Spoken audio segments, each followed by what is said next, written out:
All right, our next artist. we had an artist before, but now our next author, Kalinin. Yeah, the last one we read from them was 2188. 2188. Let's look at that one again. 2188. Jacqueline Pablo. Izquierdo de San Felipe. Yeah. Yeah. I will remember the SCP number, but I will never forget Jacqueline Pablo. That I will not forget him. Do not worry. That will not happen. Okay, Colin, you wrote an SCP called Where Muses Go. Okay. Let's get to it. Euclid. Special containment procedures. Site 67 is to maintain a cover organization. See asset file FO 4228/19/67/78. Dedicated to covertly identifying philatelists of Slovenia and surrounding regions. Individuals flagged for a heightened probability of contact by SCP-2275 are subjects to interception of all postal mail for monitoring. Flagged individuals that are subsequently contacted by SCP-2275 are to be provided with a wide variety and number of postage stamps through under the auspices of member appreciation efforts until such a time as all anomalous phenomena occurring in the vicinity of the individual cities. At the discretion of the research director, a designated research subject residing at Site 67 is to be periodically made available as a potential SCP-2275 contactee for the purposes of studying correspondence and phenomena generated by the anomaly. All SCP-2275 correspondence is to be maintained in the Site 67 archives. And here we have a Colwood stamp recovered from SCP-2275. Correspondence received at Site 67, 3rd February 2002. Description: SCP-2275 is an unobservable entity capable of generating postal mail to certain recipients and affecting localized changes to currently understood reality in the vicinity of these recipients. After review of archival documents from the defunct Imperial Commission on Transgressive Occurrences, obtained pursuant to the Debrecen Agreement of 1990, and subsequent experimentation and analysis, researchers believe SCP-2275 to be a class Keras thought form entity. SCP-2275 generates and sends correspondence to individuals in the vicinity of Ljubljana, Slovenia, with a demonstrated interest in philately, the study of stamps and general postal history. The dates, thank you, because I never heard about that. The date: 61.5% of persons contacted by SCP-2275 in this manner have resided within a 75-kilometer radius of Ljubljana, with the remaining cases scattered throughout the region of Southern Europe. Prior to establishment of current containment protocols, as many as 800 individuals were believed to have been receiving SCP-2275 correspondence. Correspondence sent by SCP-2275 always bears a Colwood stamp, along with sufficient Slovenian postage for delivery to the intended recipient. A new stamp found only on SCP-2275 correspondence, featuring a depiction of the 1934 Keith Holowitz lithograph Tod packt eine Frau. Death grips a woman. Or grabs.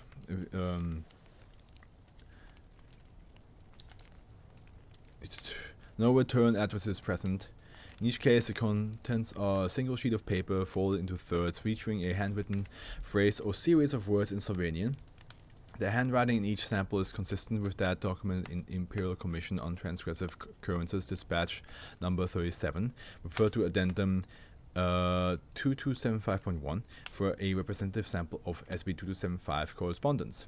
Individuals who are intended recipients of SB2275 correspondence are subject to a series of local disturbances in reality. These phenomena decrease markedly in frequency and intensity if the affected individual continuously obtains and catalogs postage stamps. Most documented subjects intuitively grasps this relationship upon the initiation of these disturbances and establishes or increases the stamp collections accordingly.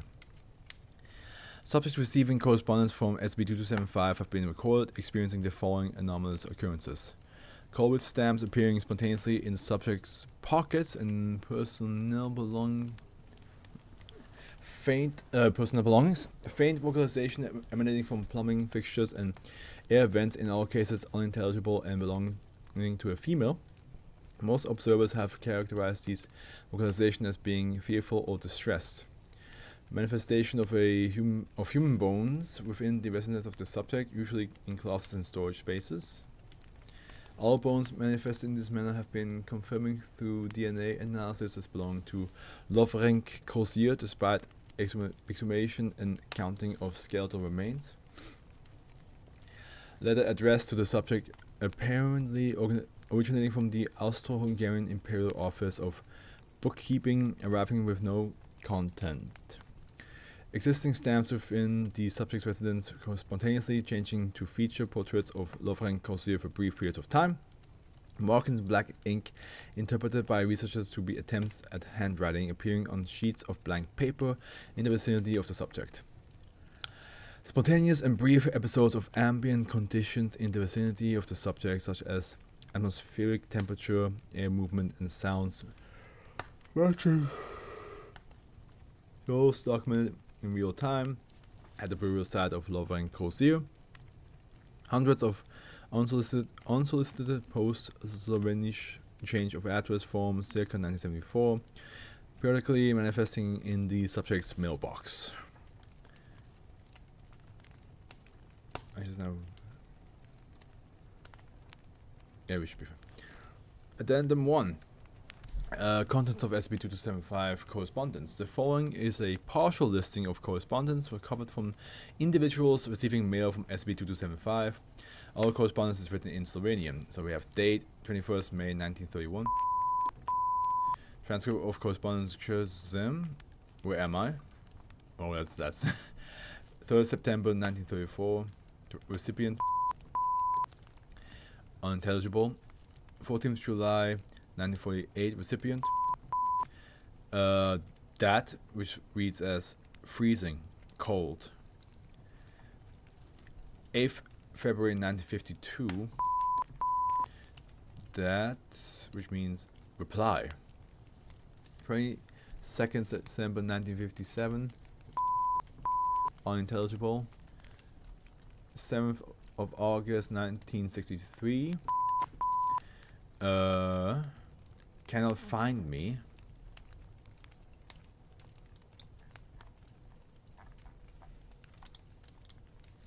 May 1965. A new development in postage. 19th April 1972. Unintelligible. 29th July 1979. Where have you gone, my Lovrenk? Presumably Lovrenk Crozier. Okay.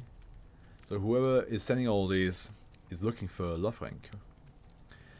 11th January 1983. Our work. 30th January 1986. Where am I? Where am I? Where am I? 9th April 1987. Help me peace myself. 11th November 1989. Please, Lovrenk. Oh, he's not helping. 1st March 1990. The committee recognizes genius. 18th December 1991. Unintelligible. 23rd June 1995, designated research subjects, site 64. Here we go. Unnatural. 16th of August 1999, design research subject, site 65. My insides innermost being entrails. Creepy. 3rd February 2002, designated research. No escape. Not the no escape one. 21st August 2010. Forgotten in Hell. Oh boy. Addendum 2, Imperial Commission on Transgressive Occurrences, dispatch number 37. Researchers know the following is a transcription of a dispatch from the Imperial Commission on Transgressive Occurrences, an agency of the Austro-Hungarian Empire active from... Sorry if I'm moving around weird, I'm just trying to keep myself a bit more awake. Empire active from 8030 and 8039, headquartered in Budapest. This agency was tasked with investigating what would be contemporarily termed as paranormal activity. Archives of this agency were turned over to the Foundation following discussion with Soviet authorities in 1990. Translated for this file into English from the original Hungarian. On an unknown correspondent of Mr. Love and Cohere, this commission notes for the records and benefit of the Voivode, a curious incident reported by Lovren Kosier, a public official of the empire who has attained renown for his innovations in the postal system. In my visit with Mr. Kosier at the Rutzwurm coffee house, he described to me how he conceived of his celebrated invention. The idea of developing a system of postage that would eliminate the burdensome prospect of payment upon delivery of parcels. Mr. Kosier described was one that took hold of his person, dominating his thoughts and waking hours. He came to playfully imagine his all-consuming desire as a species of muse, such as those fancifully described by artists and poets and the like. He termed his muse Fidelite and would often invoke her presence when sketching out designs for his stamps and drafting protocols for the deployment. The first letter he received from Fidelity was shocking to Mr. Kosier, as he had not told anyone of his imagined inspiration for his idea, nor even discussed his innovation at all except with peers in the ministry and abroad. The level of details with which Fidelity described Mr. Kosier's idea and his passion for seeing it adopted was highly uncanny, and no reasonable explanation of how anyone could write with this knowledge was apparent. In spite of somewhat otherworldly nature of this letter, Mr. Kosier was moved by the eloquence and shared ardor for his idea, which Fidelity wrote. As I read the contents of the mysterious letter, I had to agree. Whoever this woman was, she was filled with grand ideas about the importance of correspondence, of shared understanding between all quarters of humanity. I read the letters that Mr. Kosier receives and could not help but be inspired with a vision of grand brotherhood of man, so beautifully elaborated in this woman's elegant script and flights of poetic phrase. Mr. Kosier responded to his newfound associate in turn, and began intensive correspondence, which he confided to me as being largely responsible for his thought process in developing the particulars of how his system of stamped postage would be implemented. So he has a pen pal to a woman that does not exist. Mr. Kosier showed me the letters he received from his partner in his venture and drew my attention to the fact that Fidelity's correspondence already bore stamps such as those that are now common in the empire but were unknown at the time. These stamps featured the hopeful countenance of a young woman, the small portraits echoing perfectly the enthusiasm which Mr. Kosier describes himself feeling as he pursued his idea. Once Mr. Kosier submitted his plan to his superiors and saw the fruits of his labors realized, he ceased his correspondence, letting several congratulatory letters from Fidelity remain unanswered. As he attended to other matters in his life and moved on to the new professional pursuits, eventually the letters stopped arriving. I'm told by Mr. Kosier that he had heard of our commission and our investigatory duties in his work in Vienna, and wished to report this curious event, mostly so he set out of a desire to see if Fidelity was indeed a real person, to whom some credit for his successful invention should be given. I do get the distinct impression, however, that Mr. Corsi is somewhat troubled by the mysterious provenance of the letters that he displayed to me. The unusual nature of our meeting notwithstanding, my conversation with Mr. Corsi was enlightening and pleasant one. He did leave me, by the way of our parting exchanges, with a sense of unmistakable regret on his part, a sort of sorrow at the loss of his fantastic correspondence. He wistfully remarked, as older gentlemen are wont to, that he wished the matter had been just a little different, that he had not laid aside this mystery of his as he pursued the later course of life. The notability of the personage involved in this occurrence is certainly unusual, and I believe the matter is worthy of further study. I have enclosed the correspondence with reference above, which Mr. Corsi has so kindly provided to us for our purposes.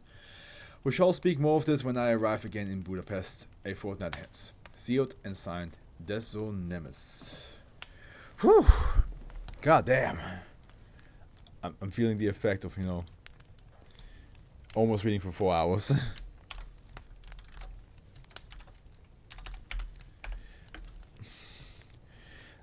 Creating a postal system to be able to contact people that either don't exist or immediately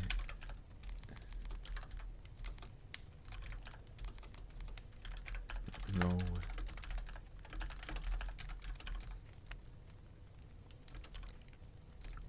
is high level. Yeah. Is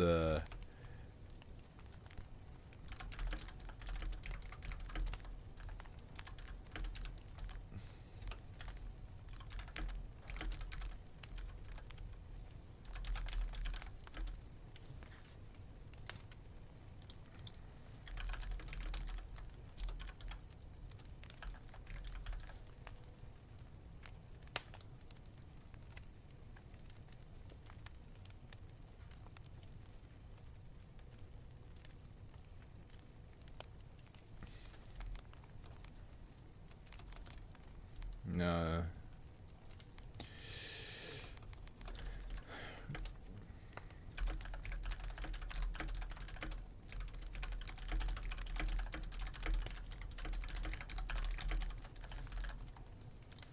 There we go. Oh my god, I am getting tired. But we can do it. We can do it. We can do it for sure.